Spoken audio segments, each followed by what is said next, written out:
Il-katina ta' lukandi ta' fama dinjija Hyatt Hotels ħabbret li se tkun qed tiftaħ it-tieni lukanda tagħha f'pajjiżna wara dik ta' Bay Street f'Paċeville li ġiet inawgurata 3 snin ilu.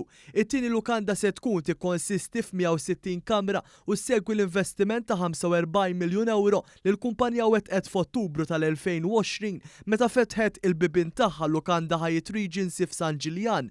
Din il-ewwel lukanda liċenzjata 5-star superior f'pajjiżna.